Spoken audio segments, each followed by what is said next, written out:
A young girl vanished in 1986 after leaving home on rollerblades heading to a friend's house. She never reached her parents, didn't realize she was missing until the friend called asking if she still planned to come over by then. It was already too late. She had disappeared without a trace, but 20 years later, her parents visit a small local market, and what the father sees in a junk shop display window makes his blood run cold. Afternoon sun, a hazy gold filtered through the dense canopy of ancient Forzan maples that lined the streets of Fern Creek, Oregon. It was 2 o'clock. And Thetown, with its charmingly preserved vintage downtown, hummed with the quiet energy of its weekend market wooden stalls, overflowing with local crafts, artisanal cheeses, and the vibrant hues of freshly picked berries created a picturesque scene. Robert Whitmore, however, found little charm in it. He trailed a few steps behind his wife. Helen, his brow furrowed, a familiar cloak of discontent settled heavily on his shoulders. "I still don't see why we had to come all this way, Helen," Robert grumbled, his voice low enough not to carry to the cheerful vendors, but sharp enough for his wife to catch every syllable. 3 days in the middle of nowhere, looking at jam. Helen paused by a stall displaying hand-thrown pottery, her fingers lightly tracing the rim of a sky-blue bowl. She sighed a soft exhalation off, patience worn thin but still holding. "Robert, please, we talked about this. It's a holiday, our first in a very long time. Fern Creek is beautiful. Tritone joy. It just a little." It had taken years of gentle persuasion, quiet pleas, and tearful late night conversations for Helen to convince Robert to take this trip. Their home in Rockford, Illinois, had become a mausoleum of memories, each room chewing with the absence of their daughter, Emily Grace Whitmore. Emily, their bright, vivacious 12-year-old, had vanished 20 years ago. Rollerblading to a friend's house on a sunny afternoon, swallowed by the ordinary, leaving behind a chasm of unanswered questions and unending grief. Since that devastating day in 1986, Robert had encased himself in a shell of sorrow. Joy was a forgotten lang pleasure. A betrayal. He worked, he ate, he slept, but he didn't live. Every day was a monotonous cycle of searching, of wondering, of replaying those last moments in his mind. Helen, too, had borne the crushing weight of their loss, but in the last year a fragile shift had occurred within her. The raw agony had begun too dull, replaced by a quiet understanding that they couldn't remain suspended in that abyss of misery forever. Emily wouldn't have wanted that. She had started tentatively to suggest it. They needed to find a way to continue to breathe again, even if their breaths would always carry the scent of sorrow. This trip to Oregon, to a place far removed from the ghosts of their past, was her desperate attempt to coax Robert back towards the light, or at least away from the deepest shadows. As they ambled further down the main street, Robert's gaze typically fixed on the ground or some distant, unseeable point snagged on a storefront across the way. It was an unassuming place, its paint a faded green, the sign above the door reading "Timber Treasures" in whimsical, slightly peeling gold letters. The windows were crammed with a chaotic assortment of items: tarnished silver stacks of old books, a chipped porcelain doll, and what looked like a collection of oddly shaped tools. It wasn't mistakenly an antique pawn junk shop, the kind that seemed to hoard forgotten histories. Helen's eyes lit up. "Oh, look, Robert, that place seems interesting. You know how I love vintage things. It reminds me of when we were younger." She gestured toward it with a hopeful smile. "Let's just pop in for a moment." Robert's expression remained unmoved. "You go ahead. I'll wait out here, Al. That dust and clutter, it's not for me." He reached into his pocket for his pack of cigarettes and lighter. The familiar ritual. A small, grim smile faltered slightly, but she nodded. "All right.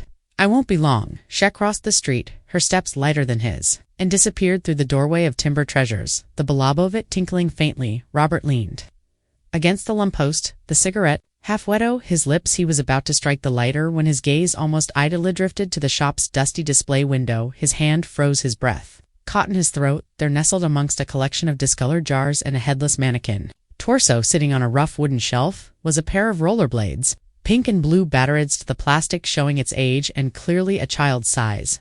He blinked, thinking his mind was playing tricks on him, conjuring specters from the depths of his grief, but the image remained. Hesitantly lowered his hand, the unlit cigarette forgotten. He pushed himself the lamppost and took a hesitant step closer, then another, until his face was almost pressed against the grimy glass. They were undeniably, heartbreakingly Orium, the specific shade of bubblegum pink on the boot, the vibrant turquoise of the frame and wheels, the chunky purple straps. A wave of dizziness washed over him.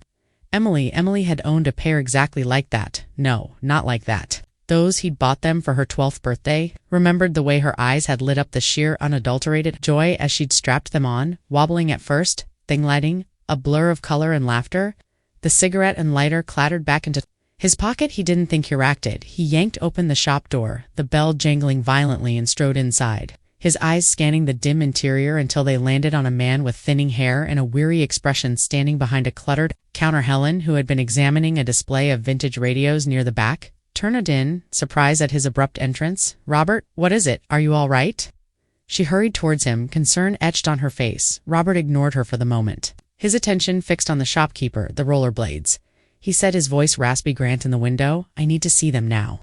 The shopkeeper frowned at his abrupt manner but moved toward the window. "What's going on?"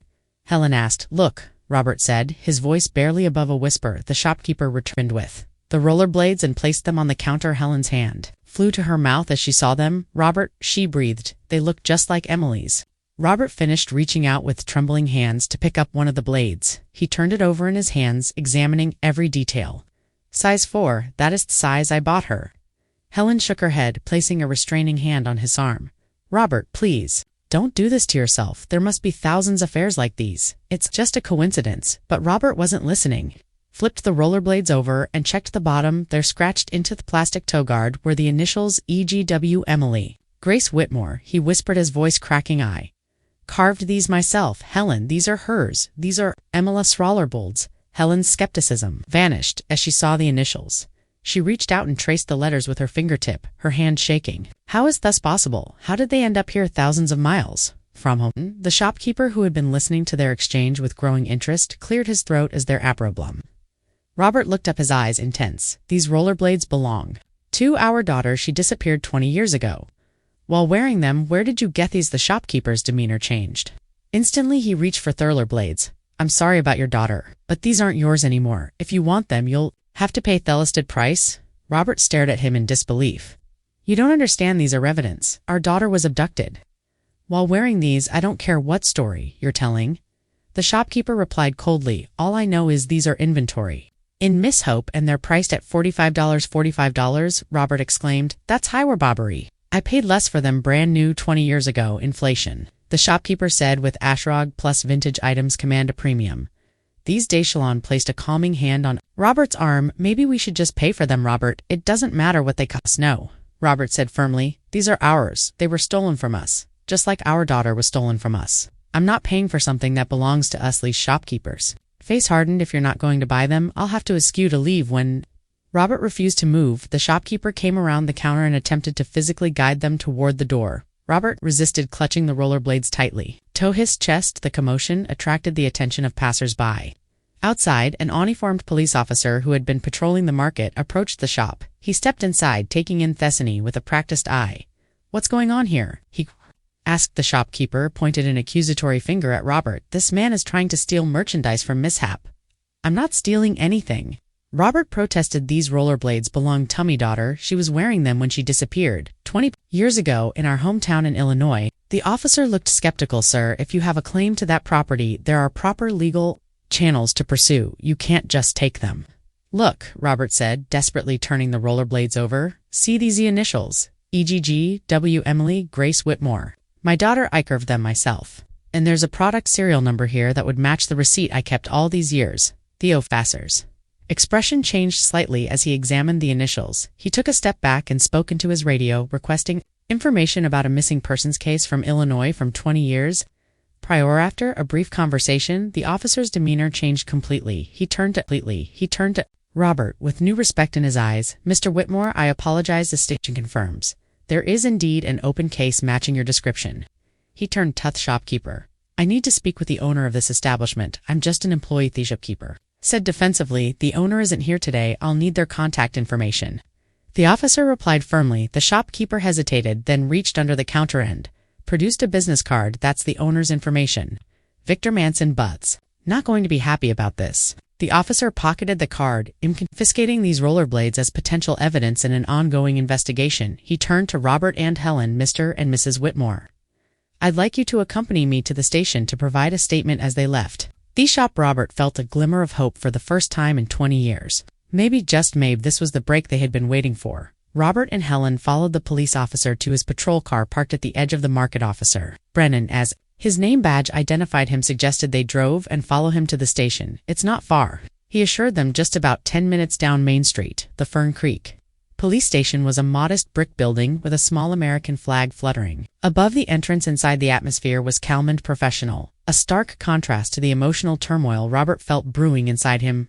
Officer Brennan led them to Asmel interview room with a table and 4 chairs. The rollerblade sat in the center of the table, sealed in a clear evidence bag. I've contacted the detective on duty.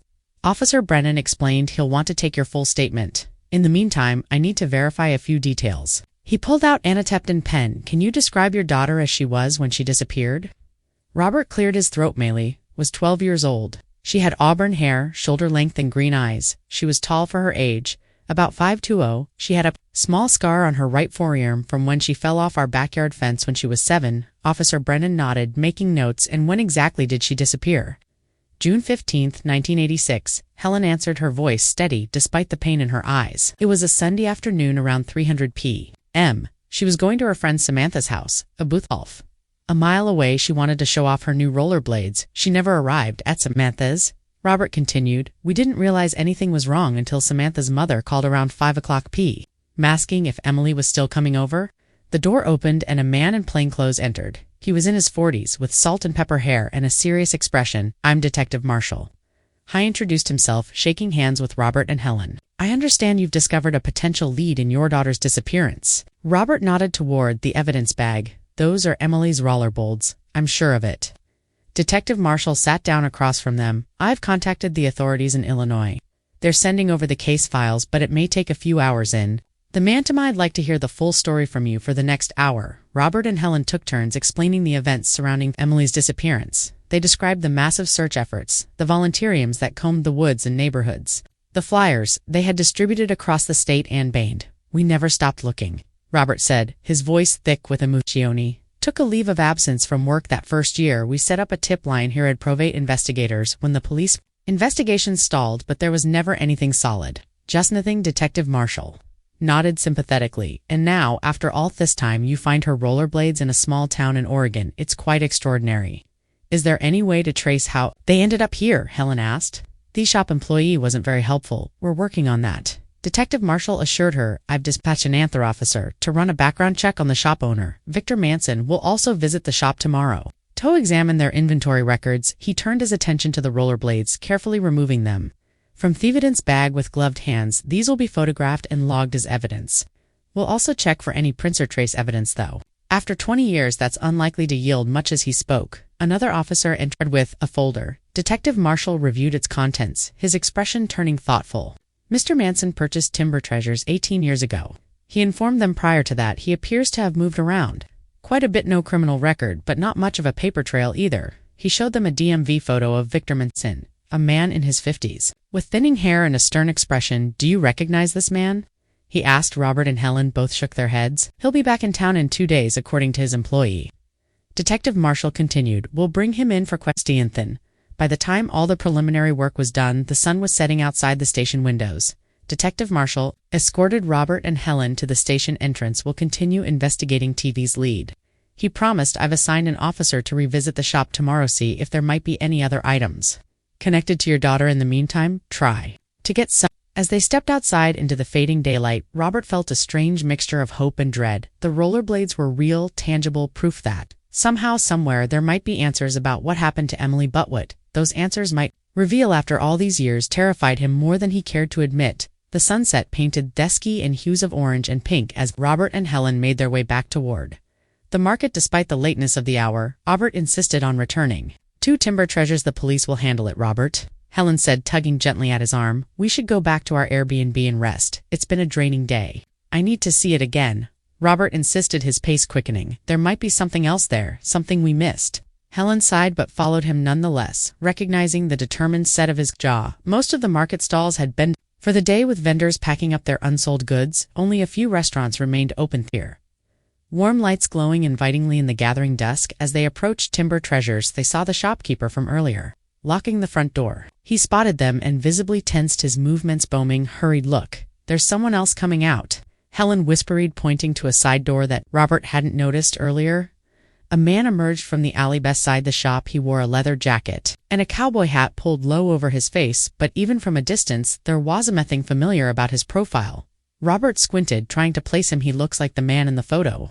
Robert murmured, the one the detective showed us, Victor Manson? Helen frowned. But detective said he wouldn't be back for 2 days. Why would the shopkeeper lie to the police? They watched as the man crossed the street toward a black sedan parked outside a toy shop. Another man stood waiting beside the car, and next to him was a little girl, perhaps 8 or 9 years old, with blonde pigtails. The man in the cowboy hat approached the girl first, crouching down to her level. He reached out to embrace her, but the child visibly recoiled, turning her face away. When he tousled her hair, she flinched. Something's not right, Robert said, his protective instincts flaring. That child is afraid of him. We can't be sure of that, Robert. Helen said cautiously, it might be nothing. Kids often get moody, especially after being told they can't have a toy they wanted. Robert nodded, but he couldn't shake the feeling that they were witnessing something sinister. The interaction seemed off, laden with an undercurrent of tension that sent chills down his spine. They watched as the 3 figures got into the black car and drove away. Robert turned his attention back to the shopkeeper, who was now walking briskly down the street, headed for a bus stop. Without thinking, Robert jogged after him. Excuse me, he called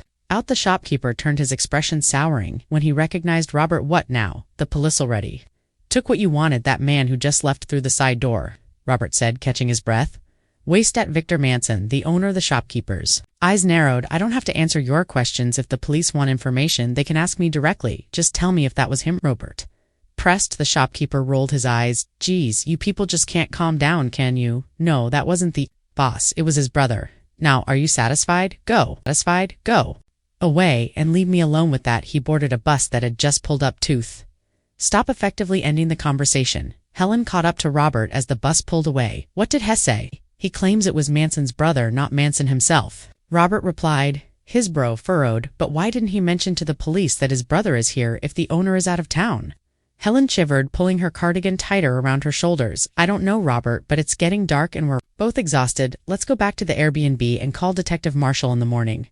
Robert hesitated, torn between pursuing this new lead and acknowledging the wisdom in Helen's words. Finally, he nodded to Kangon. Last look at Timber Treasures. Before allowing Helen to guide him away tomorrow, he promised himself, tomorrow we'll get answers there. Airbnb was a cozy second-floor apartment in a converted Victorian house located in a quiet residential neighborhood just a few blocks from the market. The pale blue exterior and white gingerbread trim gave it a quaint, nostalgic feel that had initially appealed to Helen. When she booked it, as they approached the building, Helen touched Robert's arm. I'm going to run down to that Chinese restaurant we passed on the corner. Could use some comfort food after today. Robert nodded, fishing the apartment key from his pocket. I'll wait there. Could use a smoke to clear my head. Once Helen had disappeared around thickener, Robert sat on the building's front steps and lit a cigarette. He inhaled deeply, letting the smoke fill his lungs before exhaling toward the darkening sky, the familiar ritual commodity, somewhat allowing his mind to process the day's extraordinary events. Finding Emily's rollerblades after all these years couldn't be a coincidence. They were a link, a tangible connection to his daughter that had been missing for 2 decades. But what did it mean? How had they ended up in a junk shop in Oregon, thousands of miles from where she had disappeared? His hand shook slightly as he took another drag. If the rollerblades had made their way here, was it possible that Emily had to? And if so, was she still alive? The thought both exhilarated and terrified him. For 20 years, he had lived in a state of suspended grief, unable to hopefully mourn a daughter who might still be out there somewhere. The rollerblades had reignited a hope he hadn't allowed himself to feel in years. Robert pulled out his phone and began searching for information about Victor Manson and Timber Treasures. There wasn't much. A sparse business website showing the shop's exterior and hours, a few online reviews praising its eclectic selection. Nothing about Manson personally. As he scrolled, a movement across the street caught his attention. Asmel figure was partially hidden behind a street lamp, watching the buildings. Robert squinted through the gathering darkness. It was a child, a girl, maybe 10 or 11 years old. Robert extinguished his cigarette and stood up. Hello there, he called out, keeping his voice gentle. Are you okay? The girl remained frozen for a moment, then took a tentative step forward. She was thin, with dirty blonde hair pulled back in a messy ponytail, and wore clothes that seemed too large for her small frame. Are you looking for someone?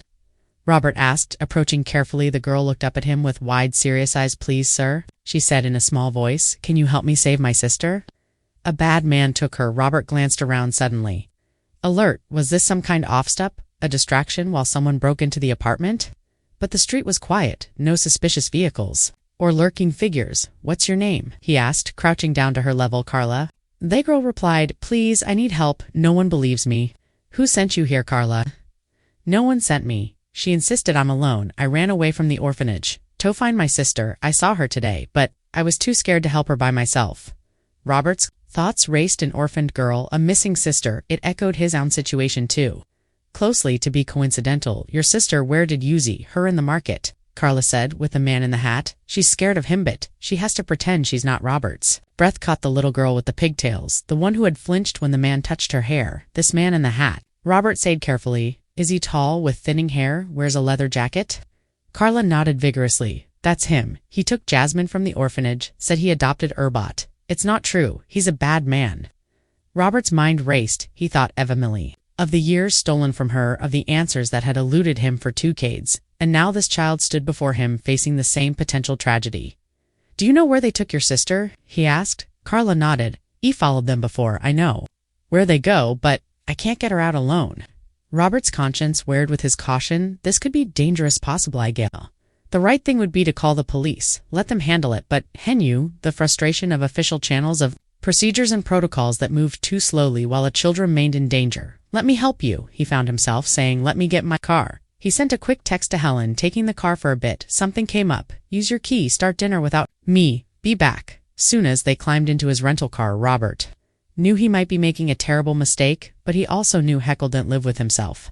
If he turned away from this child's plea for help, not when he had spent 20 years wishing some had been there to help his own daughter. The rental car hummed quietly as Robert followed Carla's directions, taking turn after turn through Fern Creek's residential neighborhoods. The houses grew farther apart, the streetlights becoming scarcer. It's over there, Carla said, finally pointing to Asmal Camper Park tucked behind a copse of trees.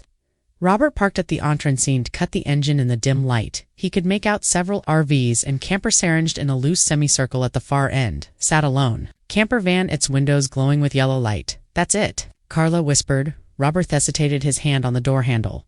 Carla, are you absolutely sure your sister is in there? This is very serious. The girl nodded, her eyes solemn. Please you have to help Jasmine against his better judgment. Robert got out of the car. Stay close to home, he instructed Carla, and if anything seems wrong, we leave immediately. Hindrance. They approached the camper van cautiously. There was no sound from inside, no indication of how many people might be within. Robert's heart pounded his chest as he raised his hand and knocked firmly on the door. Seconds stretched into a minute with no response. He knocked again, louder. This time, finally, the door swung open. A man stood in the doorway, backlit by the camper's interior lights. Robert recognized him, asked the other man from outside. The toy shop, not the one in the cowboy hat, but the one who had been waiting by the car? The man's eyes widened when he saw Carla, then narrowed as they shifted to Robert. Who the hell are you, and what do you want? He demanded. My name is Robert, he replied, trying to keep his voice steady. This girl came to me for help. She says her sister is taken here. The man's face darkened. My name's Mike, and you've got it all wrong. Nobody's being held against their will here. He turned his glare to Carla. This one's a troublemaker, been causing problems since her sister got adopted. Adopted? Robert echoed. Micah nodded. That's right. Jasmine was legally adopted from St. Catherine's Orphanage. My boss. I'm just his assistant. This one, he jerked his thumb toward Carlo, couldn't accept that, and has been making up wild stories ever since. Lie. Carlo shouted, her small face contorted with anger. You took her, you and that man you took. My sister? What man? Robert asked, though he already suspected the answer. The girl was adopted by my boss, Mike explained with exaggerated patience. His brother went with me to pick her up because my boss is out of town on business. Everything was done illegally. Robert found himself torn between believing the man's plausible explanation and the raw conviction in Carla's voice. Look, he said, attempting a reasonable tone, I'm sure we can sort this out. Maybe I could speak with your boss or even see Jasmine for a moment. If the sisters could talk briefly, say apropos goodbye, perhaps that would help everyone move on. Mike's expression hardened. That's not possible. Jasmine isn't here. She's already been taken to her new home in another car. As he spoke, Robert heard a faint noise from inside the camper. A soft shushing sound followed by what might have been a child's whisper. Mike quickly glanced over his shoulder, then back at Robert. That's just my kid, he said dismissively. Look, I suggest you take that girl back to St. Catherine's before you find yourself in trouble for child endangerment. Whoever you are, you've got no right taking a minor out of town without authorization. I was only trying to help. Robert began. Help? Mike scoffed. By kidnapping an orphan based on her wild stories, return her to the orphanage, or next time I'll be calling the police. With that, he slammed the door in their faces. Robert stood there for a moment, processing what had just happened. The man's explanation was logical, but something felt off about the whole situation. He's lying, Carla insisted as they walked back to the car. Jasmine in there. I know it. You heard him, Robert said gently. Your sister has been adopted. It might be hard to accept. But no, Carla stamped her foot. That's not true, please. You have to believe me. Robert sighed, uncertain what to do next. Right thing would be to return Carla to the orphanage as Mike had suggested, but he couldn't shake the feeling that's mething. Wasn't right about the situation. Let's get back to the car, he said finally. We'll figure this out. Back in the car, Robert turned to Carla, who sat slumped in the passenger seat, her small face set in a stubborn frown. Carla, he began gently, I understand you're worried about your sister, but I have to take you back to the orphanage. I could get in serious trouble for taking you like this. Please don't take me back, she begged, tears welling in her eyes. Not without Jasmine, I promised. I'd protect her. Robert's heart OC'd for the girl. He remembered making a similar promise to Emily years ago, that he would always keep her safe, a promise he had failed to keep. How about this, he suggested. We'll get some dinner, something yummy, and then Neil drive you back. I won't get you in trouble, I promise. Carla wiped her eyes on her sleeve, but remained silent, a picture of dejection. Robert was about to start the car when he noticed movement from the camper van. The headlights flicked on a look. What he thinked, trees and harsh white light. They're leaving, he murmured, watching as the camper began to pull away from its spot as it drove past their parked car. Robert caught a glimpse of someone through the side window. A woman with auburn hair, closing the curtains of the camper 1by1 for a split second. Their eyes met through the glass. Emily. The name escaped his lips as a whisper. It couldn't be, and yet there was something about her face, the shape of it, the set of her eyes, that was hauntingly familiar. It was how he had always imagined Emily would look as an adult, the same features that had smiled from countless age progression photos over the years. Without thinking, Robert started the car and pulled out onto the road, maintaining a careful distance behind the camper van. What are you doing? Carla asked it, sitting up straighter. I saw someone in that van, Robert explained, his voice tight with emotion. A woman who might be my daughter. Your daughter? Robert nodded, keeping his eyes fixed on the taillights. Ahead, me daughter Emily disappeared 20 years ago, when she was 12 years old, just like your sister. She vanished while I thought she was safe. As they drove, Robert's phone began to ring. Helen's name flashed on the screen. He hit the speaker button. Robert. Where are you? Helen's voice filled Decker, tense with worry. I've been waiting at the apartment. Helen, you're not going to believe this, Robert said, his words tumbling out in a rush. I think I saw Emily. I'm following a camper van right now. There's a woman inside who looks just like her. What, Robert? Where exactly are you? The alarm in Helen's voice was evident. Are you sure it's her? I'm not sure of anything, Robert admitted, but Helen, you know, we always said Emily had that kind of face that never changed much, even as she grew. This woman, it's like seeing an older version of her. Exactly how I imagined she would look. No, Robert, please be careful, Helen pleaded. You don't know who these people are or what they're capable of. I have to follow this lead, Helen. I have talked now. At least tell me where you. Helen's voice cut off as Robert lost reception. The road, taking them deeper into rural territory outside Fern Creek. For nearly an hour, they followed the camper van along winding back roads, maintaining enough distance to avoid detection. Carla had fallen silent occasionally, pointing out turnoffs to help him keep track of their quarry. Finally, the van turned onto a gravel drive that led to a large house. Set back from the road, it wasn't a mansion by any means, but it was substantial, a 2-story farmhouse-style building with a wraparound porch and detached garage. Robert killed his headlights and pulled over on the side of the road about 100 yards from the property's entrance. From this vantage point, partially concealed by trees, he could observe the house without being immediately visible. What are we doing? Carla whispered. Why are we here? Robert turned to her, suddenly aware of strange and potentially frightening this situation. Must be for her. I'm sorry, Carla. I should have taken you back to the orphanage, but you're not the only one who lost someone. You love my daughter. Emily disappeared 20 years ago, and I think I just saw her in that camper van. That's why I followed them. Carla's eyes widened with understanding. You think the bad men took your daughter too? I don't know, Robert admitted, but I intend to find out. He focused his attention back on the house, watching as the camper van parked near the front steps. Mike emerged, first followed by a woman holding a child by the hand. Unmistakably the little girl from the toy shop. Jasmine. That's her, Carla whispered excitedly. That's my sister. As the woman moved into the light cast by the porch lamp, Robert's breath caught in his throat. She was tall and slender, with the same auburn hair that Emily had inherited from Helen. Even from this distance, he could see that she moved with a grace that reminded him painfully of his daughter. And then, to his shock, another figure stepped out of the van, the man in the cowboy hat, but Hewent, wearing his hat now and under the bright porch light. Robert could clearly see his face, the same man he had seen in the DMV photo at the police station. It was Victor Manson. He lied. Robert muttered. Mike said Manson was out of town, but he was with them the entire time, and the girl, she was in the van the whole time. To the realization hit him with the force of a physical blow. If Manson had been lying about his whereabouts, what else was he hiding? And if the woman with him was indeed Emily, what horrors had she endured all these years? Robert's first instinct was to storm the house, confront Manson, and demand answers. But reason prevailed. He was outnumbered, potentially outgunned, and had a child with him. The situation required caution. He reached for his phone to call Detective Marshall, only to realize he had no signal thus far from town.